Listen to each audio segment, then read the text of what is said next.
दीपक जी, भोपाल से। राधे नाथ।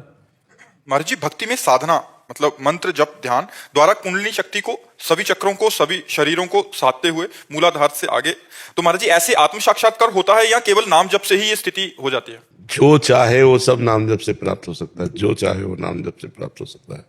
पर इतना तीव्र नाम जप हो, इतना जोर का नाम जप हो कि कुंडलिनी शक्ति में जाकर के आग पैदा कर दे, गर्मी पैदा कर दे, रात दिन भजन, वो फिर उत्थान करती है और ब्रह्मरंध्र तक पहुंच जाती है। अब जो जितना पहुंचा पाए उतनी क्षमता होती है, पर वो ऐसे नहीं होती कि वो श्वास प्रश्वास की गति से होती है।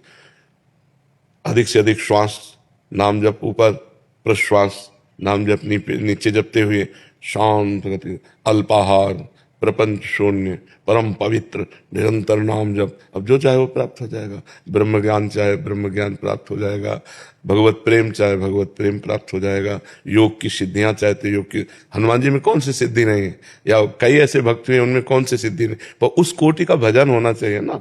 आकाशचारी हो जाना, बहुत रूपों में हो जाना, बहुत दूर की बात सुन लेना, बहुत दूर की बात देख लेना, चट्टान में भी प्रवेश कर जाना, ये सब सिद्धियां प्राप्त हो जाती हैं। अगर इन सिद्धियों को प्राप्त करे तो भगवान का प्रेम प्राप्त नहीं होता। इसीलिए बहुत बड़े बड़े महापुरुषों में कोई सिद्धि नहीं देखी जाती, केवल प्रेम देखा जाता है। वो प्रेम हृदय में जागृत कर लिए।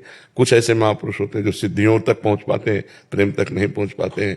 तो सिद्धियां ब्रह्मलोक तक ले जाती हैं, भगवत धाम नहीं। भगवत धाम तो प्रेमी जन पहुंचते हैं। महाराज जी, आपने पूर्व में योग साधन ये सारे किए हैं महाराज जी। महाराज जी, कुंडलिनी जब जागृत होती है तो कैसा अनुभव? अरे आकाश पाताल एक हो जाता है।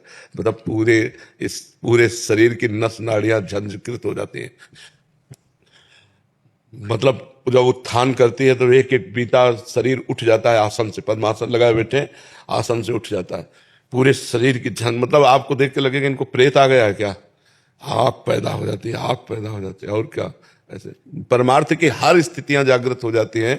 जब भगवान में चित्त जोड़ दे तो भगवान सर्वात्मा है, तो सब कुछ ज्ञान हो जाता है। तो महाराज जी, अभी इसकी प्रेम मार्ग में इसकी नहीं, ये सब समाप्त कर दी जाती है। मतलब उसका अनुभव भी वो, क्योंकि एक ही बिल्कुल बिल्कुल सब समाप्त करके बिल्कुल अबोध बालक की तरह तब भगवान से प्रेम होता है। हे नाथ, मैं किसी योग्य नहीं हूँ, ये बात आनी चाहिए। अयोग्यता आ जाती है। हाँ, अंदर से उसका ऐसा, हाँ, मतलब वो तो परम योग्य है, पर अयोग्यता का हाँ, अनुभव होता है उसको। बिल्कुल बिल्कुल।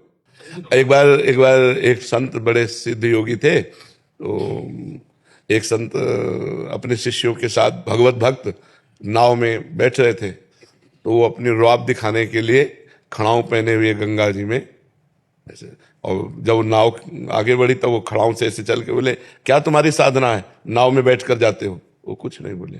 गंगा पार हो गए। गंगा पार होकर केवट से कहा, कितने रुपए? उनका 2 रुपए। 2 रुपये निकाले। अब उत्तर दिया उन्होंने, कहा 2 रुपये में हमने गंगा पार किया, और तूने सारी अपनी तपस्या नष्ट कर दी। जिन गंगा जी को भगवान शंकर अपने मस्तक पर धारण करते, उन पर पादुका से जल स्तंभन करके तू चला, सारी तेरी तपस्या 2 रुपये की। जो कार्य हमारा 2 रुपये में निपट गया, तेरा सारी तपस्या नष्ट हो गई। तो जो योग की सिद्धियां, उनमें अहम भी रहता है। मैं ऐसा, मैं और भगवान का दास अहम शून्य होता है। हनुमान जी को अपनी शक्ति का ज्ञान नहीं था, जामवंत जी ने कराया। का चुप साधि रहा बलवाना, पवन तनय बल पवन समाना, का चुप साधि रहा बल। तो तब उन्होंने कहा, बताओ लंका को उठाकर समुद्र में बोर दूं, क्या करूं?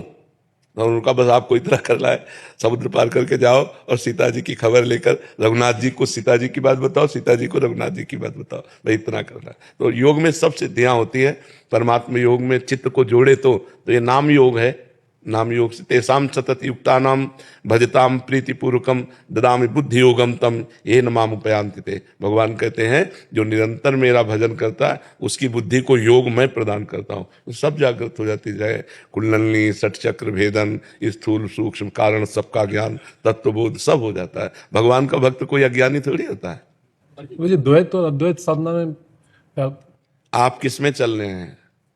आपको प्रवचन करना है क्या द्वैत अद्वैत का पूरा ज्ञान प्राप्त करके? तो आप चल किस में रहे? द्वैत साधना। द्वैत साधना, भगवान की भक्ति। जी, हाँ, मैं दास हूँ, प्रभु मेरे स्वामी हैं, तो इसमें खूब भजन करो, क्या परेशानी। भगवान की लीला गुण, बाद में सब एक ही बचता है, 2 नहीं रह जाता, बाद में एक ही बचता है। पूरा संसार खोजा और जब मिला तो खोजने वाला नहीं। जब जिसको खोज रहे थे वो मिला, तब खोजने वाला नहीं। ब्रह्म नहीं, माया नहीं, नहीं जीव नहीं काल, अपनी सुधि ना रही, एक रहे नंदलाल। भक्ति का जो परिणाम है वो इष्टाकार वृत्ति है, अपना अस्तित्व खो जाना, अपने इष्ट देव में तन्मय हो जाना। मेरे तो गिरधर गोपाल दूसरो न कोई, अपने प्रीतम में पूर्ण रूप से तन्मय हो जाना, अपनी भी शुद्धि विसार देना। ज्ञानी सबकी शुद्धि विसार कर मैं में स्थित हो जाता है, भक्त मैं की शुद्धि विसार कर प्रभु में स्थित हो जाता है। रहता है एक ही है दोनों में, एक के सिवा दूसरा कोई नहीं रहता। समझ पा रहे हैं? अब इस कोटि की भक्ति पहले हो। अहम ब्रह्मास्मि शिवोहम, ये स्थिति बाद में, सबसे बाद में पहुंचती है। ज्ञान भक्ति में नहीं, भक्ति में नहीं पहुंचे।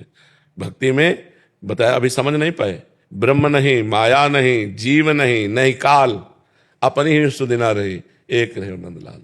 कान भय प्राण में, प्राण भय कान में, ही में न जान परे कान है कि प्राण। यहाँ भी भगवान, बाहर भी भगवान, मन भी भगवान, बुद्धि भी भगवान, चित्त भी भगवान, अहम भी भगवान।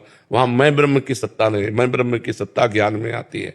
और भक्त का मैं का विस्मरण होकर के केवल कृष्ण में, केवल राम में। समझ रहे?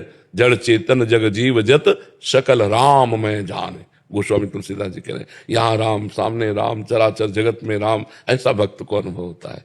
ज्ञानी को चराचर जगत ब्रह्म स्वरूप मेरा ही स्वरूप है और मैं ब्रह्म हूँ, स्वयं ब्रह्म मैं हूँ, ऐसा अनुभव होता है ज्ञानी। वो भी सत्य मार्ग है, अलग अलग मार्ग से वहाँ भगवान का अनुभव होता है।